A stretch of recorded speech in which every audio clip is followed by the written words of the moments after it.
Hello and welcome to The Inquisitive Crafter. I'm Katrina Stewart from Crafty Jacks, and today I'm going to be talking to you a little bit about silk hankies and how to spin them.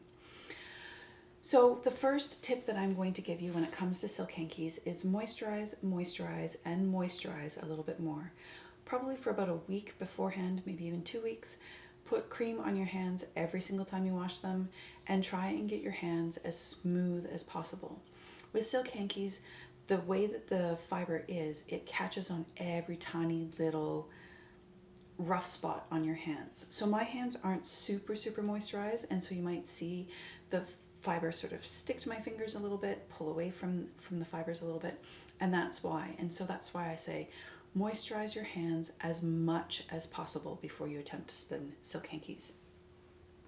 Now I have a lovely set here that was dyed for me by one of my recent students. And she just dyed these with food coloring. So it's absolutely something that you can do at home with stuff that is food safe and in your kitchen.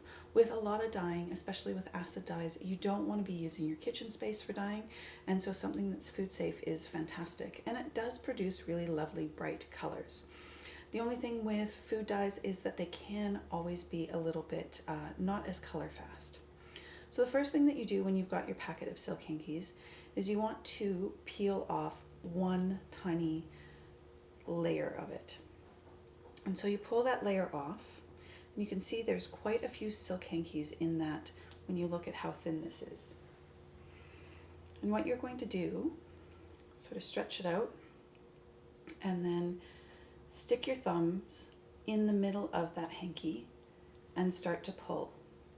Now the purpose of this is sort of like a pre-drafting for your spinning, and you want to continue around the length of your hanky and try and make it as even as you possibly can. With silk being such a long stapled fiber, it's really hard to get your hands far enough apart when you're trying to spin it at the wheel. And so you really want to prep this as much as possible before you go to sit down at your wheel. So you're just adding twist to it rather than trying to draft it at the same time. You can see how my hands are stretching to try and get that fiber drafted. And to do that while you're trying to concentrate on spinning it can be a bit of a challenge. And so absolutely, the more that you prep it, the finer that you sort of pull it apart and stretch it as you go, the easier it's going to be to spin. And the lovely thing about silk is it loves to spin fine. So if you've always wanted to spin fine and you haven't been able to, silk might be your ticket. So you just keep going. You want to try and make it as even as possible all the way around.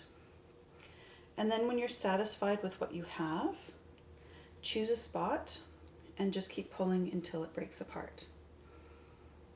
And then you can roll these up into a little nest. Now you want to make this fairly loose so that the fibers aren't catching on themselves. And you don't want to prep your silk hankies too far in advance because they might over time sort of compact on themselves and compress, and therefore sort of ruin all of that lovely pre-drafting that you did. And then you can set it aside. You can see that I've got another little bundle there, and so you want to prep all of these and then sit down and spin them.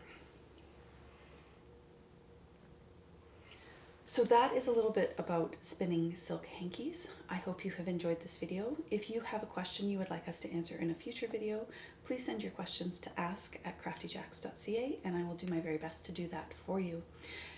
Have a wonderful day, and we will see you in the next one. Bye for now.